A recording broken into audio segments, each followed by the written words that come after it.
السلام علیکم ورحمۃ اللہ وبرکاتہ۔ آج کا ہمارے درس کا پیج نمبر ہے 304 اور یہ سورہ الکہف کا آخری صفحہ ہوگا، پھر ہم انشاءاللہ سورہ مریم شروع کریں گے۔ تو آیت نمبر ہوگی آج 98 سے لے کر آخری آیت سورہ کہف کی 110۔ تو شروع کرنے سے پہلے گزشتہ صفحے سے جڑ جائیے گا۔ آخری آیت میں بیان ہو رہا تھا کہ ذوالقرنین دونوں پہاڑوں کو پاٹ رہا تھا، تختیاں بن چکی تھیں، پھر تانبے کا کو پگھلایا، اس پہ ڈال دیا اور پاٹ دیا۔ اب وہ نہ اوپر چڑھ سکیں گے اور نہ اس میں سوراخ لگا سکیں گے۔ اب اتنا کام کرنے کے بعد مضبوط دیوار ردمہ، وہ اللہ کی تعریف منسوب کرتا ہے۔ کیا کہتا ہے سنیے گا۔ اعوذ باللہ من الشیطان الرجیم، قال هذا رحمة من ربي فإذا جاء وعد ربي جعله دكاء وكان وعد ربي حقا۔ کہتا ہے کہ یہ سب میرے رب کے رحمت سے ہے، انہیں منسوب اپنے رب کی طرف۔ کوئی بھی کمال ہو انسان میں اپنے رب کی طرف منسوب کرے۔ ھذا من فضل ربی، یہ کہہ رہا ہے کہ ھذا رحمت من ربی، ہم کہتے ہیں فضل، تو ایک ہی معنی ہے، فضل کہیں رحمت کہیں۔ جب میرے رب کا وعدہ آئے گا تو اسے دکا برباد کر دے گا۔ اتنی بڑی آہنی اور مضبوط دیوار باندھی، لیکن ایک وقت آئے گا میرے رب کا، وہ کون سا؟ قیامت واقع ہونا ہے، تو اس کے پہلے یہ ٹوٹ جائے گا، اور میرے رب کا وعدہ حق ہے۔ اب یہ کون کہہ رہے ہیں؟ ذوالقرنین۔ وَتَرَكْنَا بَعْضَهُمْ يَوْمَئِذٍ يَمُوجُ فِي بَعْضٍ وَنُفِخَ فِي الصُّورِ فَجَمَعْنَاهُمْ جَمْعًا۔ اور ایک ہم کیسا چھوڑیں گے انہیں؟ ہم چھوڑ دیں گے کہ ان میں سے ایک دوسرے میں گھس جائیں، اس لیے کہ جب دیوار ٹوٹ جائے گی یاجوج ماجوج باہر نکلیں گے اور گھس جائیں گے، تو یہ قیامت سے پہلے ہوگا نا، اور سور پھونک دیا جائے گا، ساروں کو جمع کریں گے۔ وَعَرَضْنَا جَهَنَّمَ يَوْمَئِذٍ لِّلْكَافِرِينَ عَرْضًا، اور کافرین کے سامنے جہنم کو پیش کریں گے۔ اب یہ یاجوج و ماجوج اور یہ اس کا ٹوٹنا، سورہ انبیاء میں بھی آپ جائیں گے تو وہاں پر آپ کو یہ قصہ ملے گا یاجوج ماجوج کا۔ اقترب الوعد الحق، جب تیرے رب کا، جب یہ نکلیں گے تو تیرے رب کا وعدہ بس قریب ہو چکا۔ اب یہ جو جہنم کافروں کے قریب لائی جائے گی، ظاہر کی جائے گی، یہ کون لوگ ہیں؟ سنیے گا۔ الذين كانت أعينهم في غطاء عن ذكري وكانوا لا يستطيعون سمعا، کہ یہ کافر لوگ، ان کی آنکھیں ہمارے ذکر سے پردے میں رہ گئی، ان کے پردے میں تھی، نہیں دیکھ رہے تھے، ہمارے ذکر کو نہیں سمجھ رہے تھے اور سن بھی نہیں سکتے تھے، اس لیے جہنم ان کے سامنے پیش کی جائے گی۔ افحسب الذين كفروا ان يتخذوا عبادي من دوني اولياء انا اعتدنا جهنم للكافرين نزلا۔ کیا انہوں نے ایسا سمجھ رکھا تھا کہ وہ میرے سوا بندوں کو ولی بنائے، کارساز بنائے؟ تو سنیے، ایسا نہیں ہے، ہم نے تو کافرین کے لیے جہنم کو بطور مہمانی کے تیار کر رکھا ہے۔ نزلہ مہمانی، اب یہ لفظ ایک دفعہ آئے گا مومنین کے لیے۔ قُلْ هَلْ نُنَبِّئُكُمْ بِالْأَخْسَرِينَ أَعْمَالًا، کہہ دیجیے کہ ہم بتائیں کہ اعمال میں زیادہ نقصان والا کون ہوتا ہے؟ خسارہ۔ الَّذِينَ ضَلَّ سَعْيُهُمْ فِي الْحَيَاةِ الدُّنْيَا وَهُمْ يَحْسَبُونَ أَنَّهُمْ يُحْسِنُونَ صُنْعًا، جن کی دنیوی کوشش برباد ہوئی۔ دیکھیے ضل سعیہم، دنیاوی زندگی، فی الحیات الدنیا، اور وہ یہ سمجھتے ہیں کہ انہوں نے کوئی اچھا کام کیا، اچھے کام کرنے والے تھے، اللہ کے سوا کسی اور کو اپنا کارساز بنایا، تو ان کی ساری کوششیں برباد جو دنیاوی زندگی میں کی ہیں۔ لیکن یہ کہ وہ سوچتے تھے کہ ہم کوئی اچھا کام کر رہے ہیں۔ أولئك الذين كفروا بآيات ربهم ولقائه فحبطت أعمالهم فلا نقيم لهم يوم القيامة وزنا. دیکھیں ہم کیسے پڑھ رہے ہیں اعمالهم، خیال رکھے گا. یہی تو لوگ ہیں جو انہوں نے اپنے رب کی آیات کو اور اس کی ملاقات کو انہوں نے انکار کیا تو ان کے اعمال اکارت ہو گئے. قیامت کے دن ہم ان کا وزن نہیں کریں گے. بھائی لوگوں کا تو وزن ہوگا، تولا جائے گا، نیکیاں کم ہیں، برائیاں کم ہیں، زیادہ ہیں. یہ تو اس کے مستحق ہی نہیں کہ ان کا وزن کیا جائے، ان کے اعمال کا، کیونکہ انہوں نے اللہ کے ساتھ دوسرے کو شریک کیا ہے. ذَلِكَ جَزَاؤُهُمْ جَهَنَّمُ بِمَا كَفَرُوا وَاتَّخَذُوا آيَاتِي وَرُسُلِي هُزُوًا. یہ آیت پہلے بھی گزر چکی ہے کہ یہ سزا ان کی اس لیے جہنم ان کے کفر کی پاداش میں، اور انہوں نے ہماری آیتوں کو، ہمارے رسولوں کو مذاق بنا رکھا. رسول کی جمع. اب اللہ تعالیٰ ذکر کر رہے ہیں مومنین کا.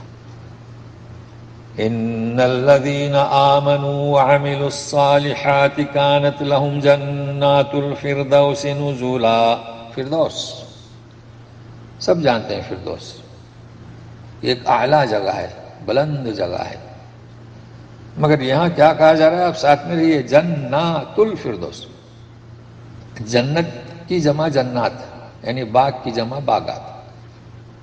تو ایمان والے، اعمال صالحہ والے، ان کے لیے فردوس کے باغات اور نزول عین بطور مہمانی کے. اب فردوس کے باغات کا کیا مطلب ہے؟ فردوس اعلیٰ جگہ، تو مطلب ہے کہ فردوس کے بھی درجات ہوں گے. فردوس تو اعلیٰ اور بلند جگہ پر ہیں، ہر چیز مہیا ہے، گھنے جو ہیں، کھجور ہیں، انگور ہیں، سب کچھ ہے. لیکن وہ باغات ہر ایک کو، تو آپ صاحب نے فرمایا کہ جنت الفردوس کو طلب کریں. حدیث ہے، نبی کریم صلی اللہ علیہ وسلم کا فرمان ہے کہ جب بھی تم اللہ سے جنت کا سوال کرو تو الفردوس کا سوال کرو، اس لیے کہ وہ جنت کا اعلیٰ حصہ ہے. دیکھیں، اور بس تو اس کو امام بخاری نے اپنی کتاب میں درج کیا ہے. خالدین فیہا لا یبغون عنہا حولا. ہمیشہ ہمیشہ رہیں گے فردوس کے باغات میں. لا یبغون عنہا حولا. حولا کا ہم نے ترجمہ بتائیں، حول، ہیر پھیر. وہ نہ چاہیں گے، وہ جو جنت الفردوس انہیں ملے گی نا، باغات جس کا جو درجہ ہے اسے، تو اس میں ہمیشہ رہیں گے اور وہاں سے تبدیل ہونا پسند نہیں کریں گے. دیکھو حوالہ، تبدیل، کہیں ہیر پھیر، کہیں تبدیل. تو یہ حوالہ جسے ہم کہتے ہیں لا حول ولا حول سے حوالہ، حول.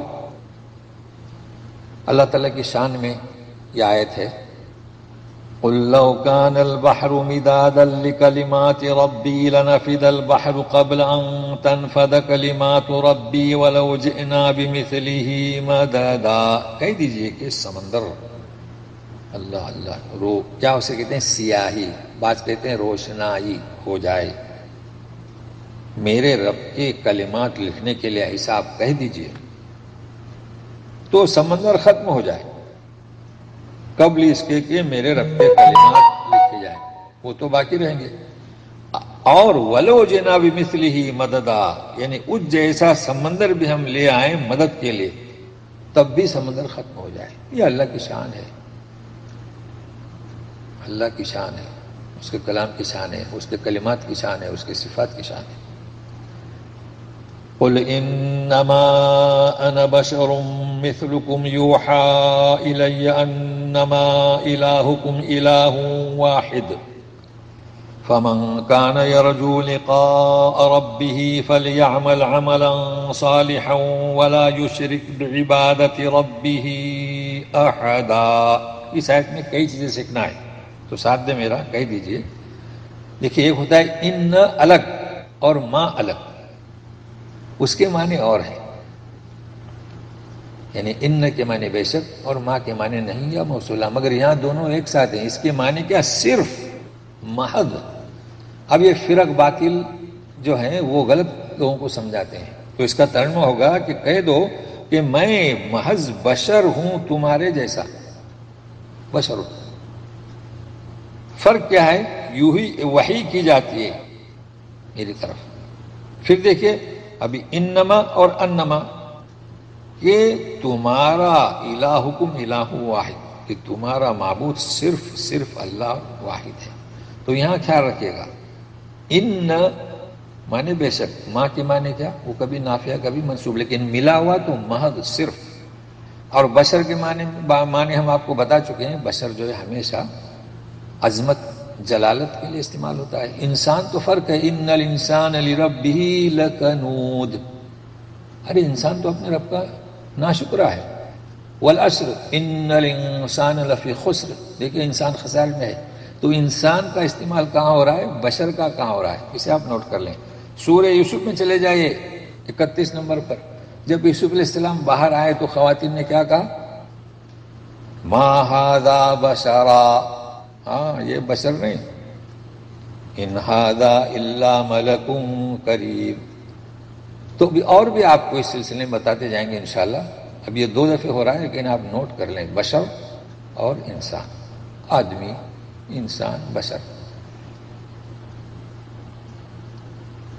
فمن کان یرجو لقاء ربی، تو جو امید رکھتا ہے اپنے رب سے ملاقات کی، اسے چاہے کہ اعمال صالحہ کرے۔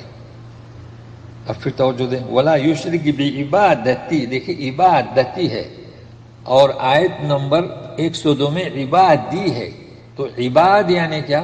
بندے، ہم، اور عبادتی عبادت، یہ یاد رکھنا۔ تو عبد اور عبدیت، سمجھ رہے ہیں نا؟ تو یہاں یوں کریں، اب دیکھیں اللہ تعالیٰ یوں نہیں کہہ رہے کہ بندوں میں شریک ہو، اوپر کہہ رہے ہیں کہ میرے بندوں کو تم جو کارساز بنائے، یہاں عبادت ہے، اور میری عبادت میں کسی کو شریک نہ کرے۔ تو فرق ہوا نا؟ یہ ہم کی چیزیں اس لیے زور سے تاکید سے بتاتے ہیں تاکہ ذہن میں رہیں، اور پھر 2-3 دفعے بتانے کے بعد پھر آپ کو محفوظ ہو جائیں گے۔ تو اس طریقے سے ہم اختتام پر پہنچے۔ تو اب ایک حدیث ہم نے رکھی ہے، وہ اختتام پر رکھیے، چونکہ حدیث آپ کے سامنے ہے، مسلم کی روایت ہے کیا، اور راوی ہیں ابو الدرداء، محدث ہیں مسلم، اور اپنی کتاب میں جگہ دی ہے۔ وہ کیا ہے حدیث جانتے ہیں؟ ساتھ میں رہیے گا۔ من حفظ 10 آیات من اول سورۃ الکہف، اللہ اللہ، یعنی جس نے سورہ کہف کی پہلی 10 آیات کو حفظ کیا، حفظ آپ جانتے ہیں یاد کیا، تو فتنے دجال سے محفوظ رکھا جائے گا۔ مسلم۔ اب دوسری حدیث دیکھیے، اس حدیث میں کوئی مشکل پیش نہیں آئے گی سمجھنے میں، بس یاد کر لیں، بات ختم ہوگی۔ مگر دوسری حدیث سنیے گا، اسے بھی مسلم نے اپنی کتاب میں جگہ دی ہے۔ من قرأ فی روایت قراءت آخر 10 آیات، اب دیکھیے نیچے حدیث کا متن دیکھیے، ٹیکسٹ، من قرأ العشر الاواخر من سورۃ الکہف۔ اب اس میں کیا ہے؟ قرأ اور اواخر، پہلے کیا تھا؟ حفظہ اور اوائل، یہ اول سورۃ الکہف۔ یہ تو آپ یہاں ماشاءاللہ خلیج میں رہتے ہیں تو اول اوائل، تو پہلی حدیث میں کیا یاد کرے؟ پہلی 10 آیات۔ دوسری حدیث میں روایت میں کیا پڑھے؟ آخری 10 آیات۔ اب ظاہر ہے کہ حدیث میں تو تطبیق دینا چاہیے نا، ہمیں کوشش کرنا چاہیے کہ علماء کیا کہتے ہیں۔ پہلی روایت پر تو کوئی اعتراض نہیں، آپ یاد کر لیں۔ اب دوسرا اعتراض مطلب حدیث پر نہیں، ہمارے سمجھ پر۔ دوسرے حدیث میں آپ کو اعتراض پیش ہوگا، آپ پوچھیں گے کہ کب پڑھیں، یہ میں کہنا چاہتا ہوں، کیا پوچھیں گے نا؟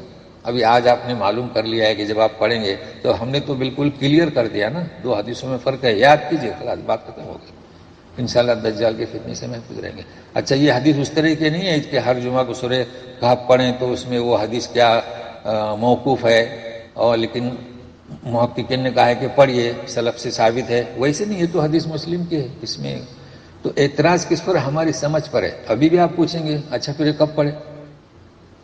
ہاں، تو اب ہم کیا بتا سکتے ہیں؟ ہم تو وہی کہیں گے جو سلف کہتے ہیں، اکابر کہتے ہیں۔ تو وہ کہتے ہیں کہ پڑھنا جب سورہ کہف پڑھنے کی کیا جمعہ کے دن ہے تو جمعہ کے دن پڑھیں، اگر آپ سورہ جمعہ یعنی جمعہ کے دن سورہ کہف پڑھ رہے ہیں تو اس میں شامل ہو گئی۔ تو بہرحال ہم نے پوسٹ کر دیا، آپ بھی اس کا مطالعہ کریں اور انشاءاللہ یہ ہماری خدمت جاری و ساری رہے، آپ اس کے لیے دعا کریں، اور انشاءاللہ ہم پھر کل ملیں گے سورہ مریم کو ساتھ لے کر، دعا میں یاد رکھے گا۔ تو پھر کل حاضر ہوں گے۔ السلام علیکم ورحمۃ اللہ وبرکاتہ۔